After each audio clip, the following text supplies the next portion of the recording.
Bien, nous allons poursuivre notre étude sur le Fils prodigue et nous en sommes à la 5e prédication ce matin. Je vous invite à ouvrir vos Bibles dans l'évangile de Luc au chapitre 15. Luc chapitre 15.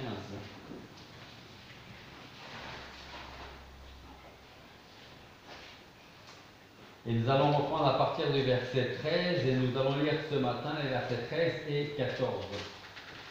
Luc chapitre 15, les versets 13 et 14.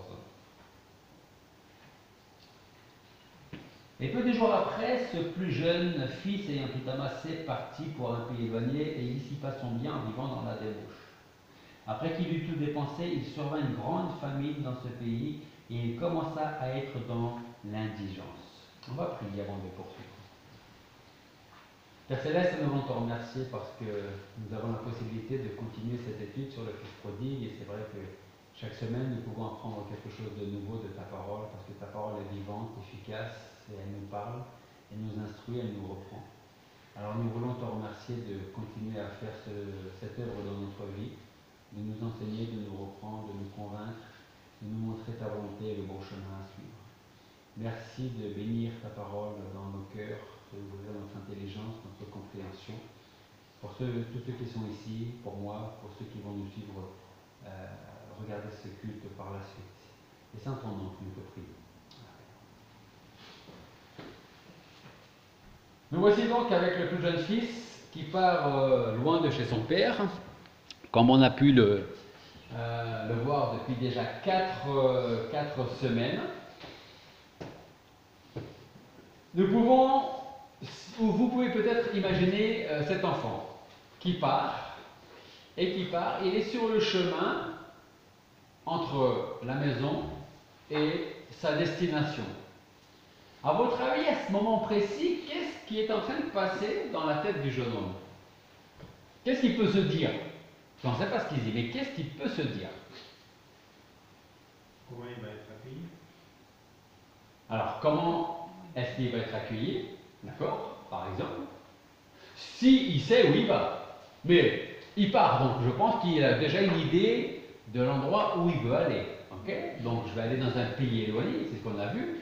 Et j'espère que dans ce pays éloigné, moi qui suis un étranger, j'espère que je vais être bien accueilli, par exemple. Qu'est-ce qu'il peut se dire d'autre? Chouette, c'est la liberté, je fais ce que je veux. C'est la liberté, je fais ce que je veux. Hein? Il va être euphorique en train de penser à comment je vais dépenser l'argent. Exactement, c'est Mila. Mélie.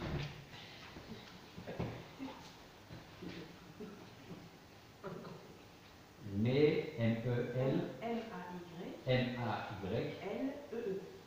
Mélie. Ok. Mélie. Mélie. Je ne sais pas si tout ce que je veux dire c'est intéressant, mais il faudra que tu te retiennes des choses. Si un jour tu pars loin de la maison, ne dis pas je vais pouvoir profiter. Hein? Tu vas voir, on va voir tout ça ensemble. Donc, profiter, par exemple, quoi d'autre? Si vous voulez, qu'est-ce que vous seriez dit? Je pense que chez son père, il avait des contraintes, des responsabilités, des charges. Oui. Et que là, il dit. Comme le frère aîné, hein, d'ailleurs. Puis vivre des vacances. Ok. Autrement dit, plus de corvée, plus de vaisselle, je m'occupe plus d'échanges, je vais plus faire ce qu'on me demande de faire à la maison, plus de compte à rendre, je vais pouvoir vivre et faire ce que je veux, quand je veux, avec qui je veux. Okay? Donc, c'est vrai qu'en tout cas, la Bible ne nous dit rien à ce moment précis de ce qui pouvait passer dans la tête, mais comme c'est une parabole, mais si on se mettait nous à la place de ce jeune homme, c'est certainement ce qu'on se dirait. Hein?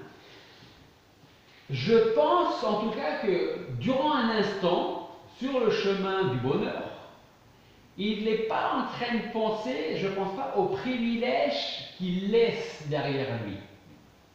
Parce que quand on désire partir pour vivre sa vie loin de la maison, comme vous avez pu le mentionner, c'est peut-être pour se dire je n'aurai plus tout ce travail à faire. On voit toujours les choses négatives qu'on va laisser derrière et on voit les positifs qu'on va pouvoir éventuellement faire. Hein? Alors le voilà parti imaginez ce jeune homme sur le chemin, il part, et rien ni personne à ce moment n'aurait pu l'empêcher de vivre sa vie. Je m'en vais et je vais faire ce que je veux. Verset 13, qu'on a lu, nous lisons, et peu de jours après, qu'il leur reçut ses biens, ce plus jeune fils, ayant tout amassé, partit pour un pays éloigné, et il dissipa son bien en vivant dans la débauche. En fait, le jeune dirigeait lui-même sa destinée, ou pas? Il croyait la débauche. Je pense qu'à ce moment-là, le jeune homme pensait conduire, diriger sa destinée.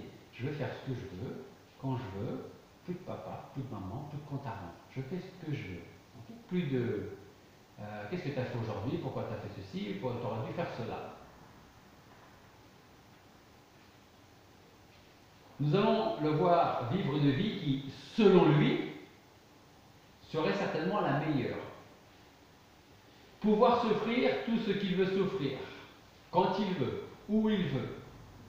Peu importe le fait que cet argent venait de son père, parce que peut-être que le jeune homme, comme son frère aîné, ont aidé à gagner cet argent parce que peut-être qu'ils cultivaient des terres et qu'en vendant ce qu'ils ont cultivé, ils ont pu amasser des biens financiers et c'est aussi un petit peu grâce à lui, probablement, que ce qu'il a dans les poches, il se le doit à lui. J'ai travaillé pour avoir ce que j'ai, cet argent. Hein. Et en même temps, il y a quand même aussi l'héritage de mon père qu'il aurait dû me donner une fois qu'il serait parti, qu'il serait mort. Il y a une indication à ne pas négliger dans le texte que nous venons de lire. Nous lisons « Il dissipa son bien en vivant dans la débauche ». Comme je l'avais dit il y a quelques semaines, je veux être favorable à ce jeune homme dans le sens où on va dire qu'il est parti en se disant « Je veux vivre ma vie, mais je ne veux pas vivre du débauche ». C'est peut-être une fois qu'il est arrivé là où il est arrivé que d'une manière ou d'une autre, il a vécu dans la débauche. Je ne suis pas persuadé qu'il est parti en disant à la maison c'est trop sain, on parle trop de Dieu, je vais vivre dans la débauche. Je ne pense pas qu'il soit parti comme ça. D'accord? Mais en tout cas, c'est comme ça qu'il a vécu. C'est ce que la Bible nous dit. Il n'a pas perdu son argent au jeu de hasard. Il ne s'est pas fait voler son argent, ou en tout cas pas directement. Hein? Il le dissipa en vivant dans la débauche avec d'autres personnes. Et je ne vous apprendrai rien en vous disant que l'argent vous procure des amis, et plus vous avez d'argent, et plus vous avez d'amis. Hein? Alors je ne vous demanderai pas si c'est le cas pour chez vous, parce que je suis pas sûr qu'il y ait beaucoup de gens qui aient beaucoup d'argent là sur son compte. Hein? Mais imaginez que vous gagnez au loto, que vous gagnez 200 millions d'euros au loto. Croyez-moi que des amis ou des proches ou de la famille que vous n'avez pas vu depuis très longtemps, on risque de, à l'annonce, s'ils savent que vous avez gagné 200 millions d'euros au loto, peut-être qu'ils vont reprendre de nouvelles, vous envoyer un petit SMS pour savoir, tiens, ça fait un temps qu'on ne s'est pas vu, j'ai fait tes nouvelles, comment vas-tu? Hein? Des amis qui n'ont jamais été des amis vont devenir des amis. Il y aura toujours un regroupement de personnes, et on le voit aujourd'hui, hein, des gens justement qui jouent au loto, qui gagnent beaucoup d'argent. Vous avez des associations qui vont rejoindre cette personne, qui n'est pas une mauvaise chose, forcément pour faire des dons, pour la recherche, ainsi de suite. Mais puis vous avez tous les autres qui sont là autour de vous et qui essaient d'entrer dans votre vie. En tout cas, c'est ce qui s'est passé pour lui. Et malheureusement, ça ne lui a pas porté bonheur. Donc, peu importe le fait que cet argent venait de son père, tout ce qui comptait désormais pour lui, c'était de s'acheter tout ce qu'il voulait. Et il ne va pas hésiter un moment à jeter l'argent par la fenêtre. Une fois encore, le verset 13 nous dit « Et peu de jours après, ce plus jeune fils, ayant tout amassé, partit pour un pays éloigné, il dissipa tout son bien en vivant dans la débauche. » Il dissipa donc tous ses biens, peut-être plus vite que ce qu'il pensait. Comme on dit souvent, l'argent peut mettre un certain temps à arriver dans votre compte en banque, et souvent il part plus vite qu'il n'arrive. Hein? Tant que le fils prodigue avait de l'argent, ses soi-disant amis étaient présents. Mais dès à présent que l'argent est venu à manquer, il se retrouve seul, comme on peut le lire dans les versets 14 à 17. De Luc chapitre 15, versets 14 à 17. Après qu'il eut tout dépensé, il survint une grande famine dans ce pays, il commença à être dans l'indigence. Verset 15, et s'en étant allé, il se mit au service d'un des habitants de ce pays, qu'il envoya dans ses terres paître les pourceaux. Il eût bien voulu se rassasier des carouges que les pourceaux mangeaient, mais personne ne lui en donnait. Verset 17, ayant donc rentré en lui-même, il dit: combien de serviteurs au gage de mon père ont du pain en abondance, et moi, je suis là et je meurs de faim. Une petite parenthèse, c'est dommage qu'il ait tout perdu pour qu'il commence à se dire, en fait c'était bien la maison. Et parfois nous allons faire des choses, prendre des décisions qu'on va regretter, alors qu'on aurait dû penser peut-être avant de prendre ces décisions. Alors pour revenir au jeune homme, dites-moi où se trouvent maintenant ses amis, ceux avec qui il a vécu une vie de débauche. Il n'y en a pas un seul qui est là, qui l'invite à la maison pour dire, vu dans l'état que tu es, viens, je t'invite, viens manger quelque chose à la maison. Personne ne lui donne un bout de pain, personne ne va lui chercher ce que les cochons mangent pour lui donner. Il est tout seul. Rappelez-vous la semaine dernière, il y avait une chose, le jeune homme était totalement libre, mais totalement malheureux. Il faut choisir entre la liberté et le bonheur. Tant qu'il avait encore quelque argent, aucune des pensées du fils n'alla vers son père, et il ne pense pas plus d'ailleurs, à l'amour qu'il avait reçu de la part de celui qui lui avait tout donné. En fait, dans ce pays éloigné, le fils prodigue était lui-même.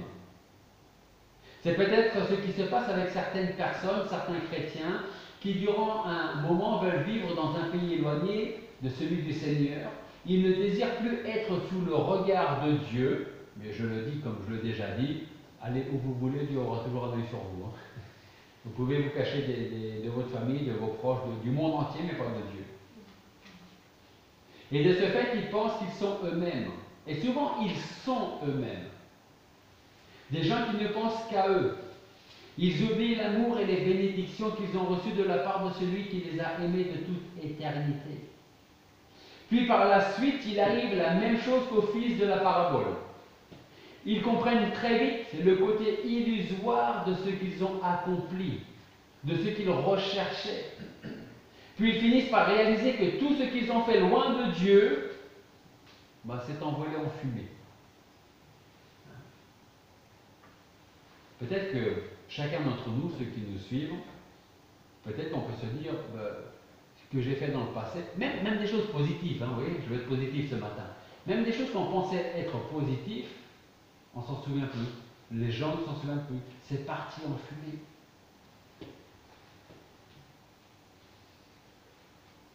Alors, pour ne reprendre que les paroles de Jésus, ces gens qui s'éloignent sont eux aussi comme le fils prodigue. Ils commencent ou ils vont commencer à se retrouver dans le besoin. Alors ne soyons pas de ces chrétiens qui partent loin de Dieu, même si c'est pour un petit moment. Je vais prendre un peu l'air, je vais me libérer l'esprit de tout en général, et ça me fera du bien. Laissez-moi vous dire que nous n'avons pas besoin de partir bien loin pour ressembler au fils de la parabole. Et pour en revenir à lui, on peut se demander comment a-t-il fait pour dépenser tout son argent. Il est parti dépenser un héritage important sans même penser à ce que pourrait lui réserver l'avenir. Je ne pense pas qu'à aucun moment il s'est dit « je vais en garder un petit peu pour moi au cas où ». À présent, voilà que ses poches sont tout simplement vides. Plus d'argent, plus de famille, plus d'amis. Et il y a une chose qui arrive, la famine. La famine est là. Et comme nous le lisons à la fin du verset 13, qu'est-ce qu'il dit? Je meurs de faim. Pour la première fois de sa vie, il va savoir ce qu'est la faim et la misère. Pas un seul morceau de pain et encore moins de viande ou du poisson. Quand il était à la maison, il ne savait pas ce que voulait dire être dans le besoin. Mais à présent, il vit, il expérimente cette nouvelle expérience. Je n'ai rien à manger. Je suis seul. Vous connaissez certainement l'expression qui nous dit tendre le bâton pour se faire battre. Vous connaissez, hein? C'est comme ça qu'on dit, je crois. Hein? Tendre le bâton pour se faire battre. Si je vous dis cela, c'est parce que je pense aux chrétiens qui ne veulent pas se satisfaire avec ce que Dieu leur donne. Et croyez-moi, le contentement est un nom de Dieu. Hein? Parce que, je ne vais pas donner de statistiques, mais je ne sais pas de quel côté la balance pencherait. Envers ceux qui sont satisfaits avec ce qu'ils ont parce qu'ils savent que c'est Dieu qui leur donne, ou est-ce que la balance pencherait plutôt du côté de ceux qui ne sont jamais satisfaits, qui en veulent toujours plus? Ou ceux qu'ils ont, ça ne leur convient pas complètement, donc ils préféraient avoir autre chose. Hein? De quel côté la balance pencherait? De quel côté vous feriez pencher la balance? Je suis satisfait avec ce que Dieu me donne, ou j'en aimerais un peu plus?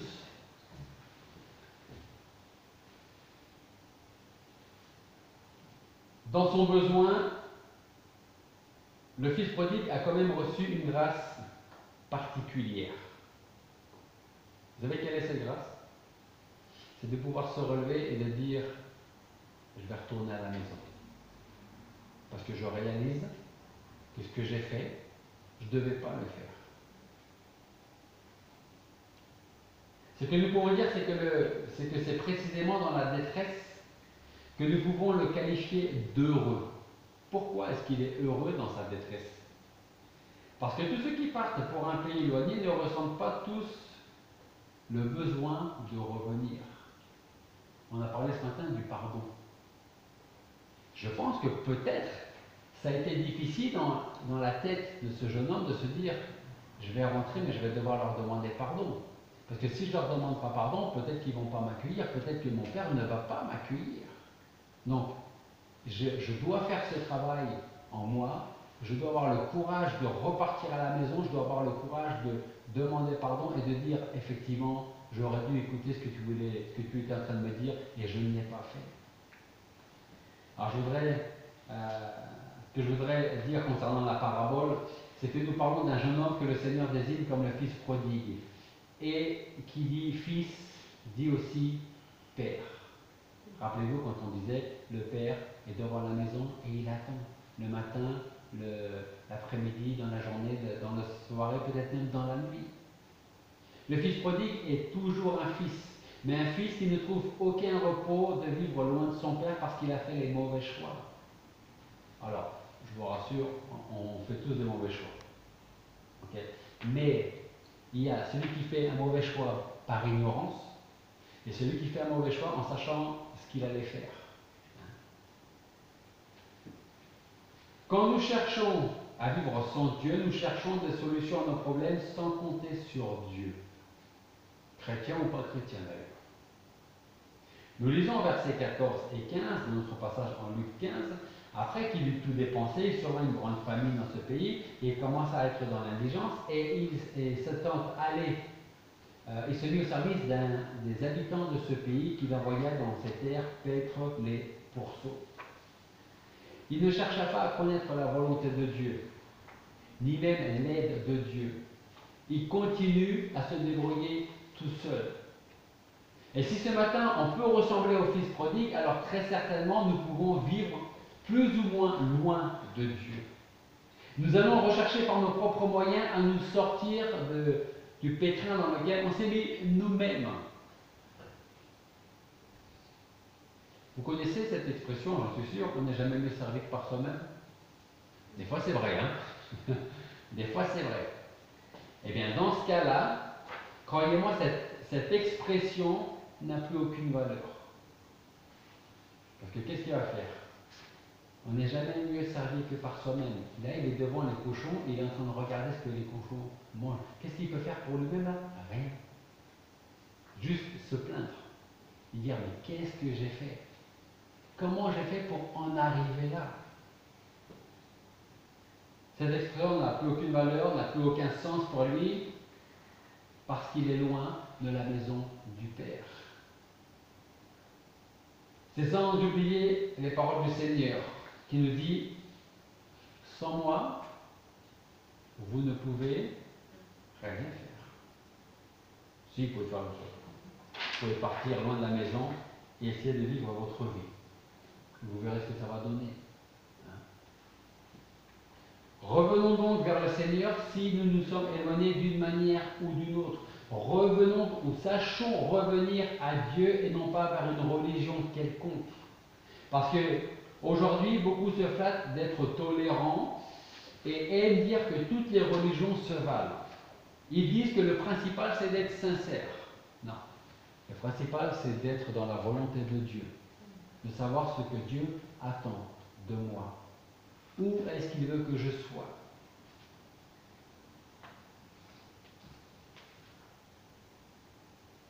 Le Seigneur nous dit, je suis le pain de vie. Celui qui vient à moi n'aura jamais faim. Celui qui croit en moi n'aura jamais soif. Qu'est-ce que le Seigneur est en train de dire? Il n'est pas en train de dire, si vous mangez ce que je vous donne, vous n'aurez plus jamais physiquement faim ou physiquement soif. Non. Il dit, vous n'allez pas rechercher autre part le bonheur que moi seul je peux vous donner. Si vous venez à moi, vous n'aurez plus besoin de rechercher ou de chercher dans le monde un bonheur qui n'est que feu de paille. Feu de paille. Effectivement, vous pouvez retrouver le bonheur d'une façon ou d'une autre dans ce monde, mais ça ne dure qu'un moment. Celui que moi je vous donne, il dure pour l'éternité. La personne, le jeune homme, fera tout ce qu'il peut, mais aussi longtemps qu'il est loin de la maison du Père, il ne fera que s'affaiblir de jour en jour. Pour ce qui est donc du Fils prodigue, rappelons-nous que sa prise de conscience faisait partie du plan de Dieu. Et même s'il n'avait pas totalement conscience de sa véritable condition, sa situation devenait de plus en plus claire au fur et à mesure que les jours passaient. Qu'est-ce que je fais là? Comment je suis arrivé là? Alors souvenons-nous que le père de la parabole est plus qu'un homme parce qu'il s'agit de Dieu lui-même. C'est pour vous dire que c'est par compassion que Dieu nous empêche, nous, ses enfants, d'aller trop loin parfois. Parce qu'il aime nous rappeler où se trouve le bonheur. Parce qu'il y a le bonheur selon moi et selon le monde, et il y a le bonheur selon Dieu. Dieu empêche ce Fils de profiter pleinement de ce repos et du contentement qu'il va chercher dans le monde. C'est pour cela que Dieu va le pousser à retrouver le bon chemin. Et si peut-être à un moment donné vous vous êtes éloigné et qu'aujourd'hui vous êtes revenu, dites merci à Dieu. Pas à vous-même, pas à moi-même, à Dieu qui vous a ouvert les yeux. Cela nous montre une chose très importante. La rédemption et le salut dépendent bien entièrement de Dieu. Car livré à lui-même, le Fils serait peut-être mort. Si on était livré à nous-mêmes, si on s'était éloigné de Dieu, peut-être qu'aujourd'hui on ne serait pas assis sur une chaise, mais peut-être couché entre quatre planches. On ne sait pas où on serait si le Seigneur ne nous avait pas récupéré en nous disant là tu vas trop loin, maintenant tu reviens. Son amour éternel du Père n'a jamais quitté son Fils. L'amour éternel de Dieu ne nous quittera jamais. On peut pendant un moment ne plus en vouloir de cet amour. Pourquoi? Parce qu'on veut vivre notre propre vie, indépendamment, sans rendre compte à Dieu ou à qui que ce soit. Mais sachons que l'amour éternel de Dieu ne nous quittera jamais. Si donc ce matin nous appartenons bien au Seigneur, mais si vous vous êtes éloigné de lui, alors écoutez sa voix qui vous rappelle. Laissez derrière vous ce bonheur que vous recherchez dans le monde, plutôt qu'auprès de celui qui peut vous l'accorder. On a besoin de se lever, on a besoin d'être prêt à le suivre. Dès maintenant, et jusqu'au jour où il viendra nous chercher. Rappelez-vous donc, si vous devez garder qu'une seule chose pour ce matin de ce message, c'est que Dieu, à travers la parabole, a fait grâce à ce fils qui était devant les cochons, probablement assis par terre, avec des haillons, des vêtements sales, et qui était en train de se dire comment j'en suis arrivé là. Et quand il commence à se poser cette question, le Seigneur intervient et dit tu en es arrivé là parce que tu as voulu vivre ta vie sans moi, et voilà où ça mène. Alors on va se relever, on va retourner à la maison, et tu vas demander pardon à ton Père paternel, à ton Père divin, parce que j'ai péché contre toi et contre toi seul. Quand le Fils revient, il dit j'ai péché contre le ciel et contre toi. Mais c'est d'abord toujours contre le ciel.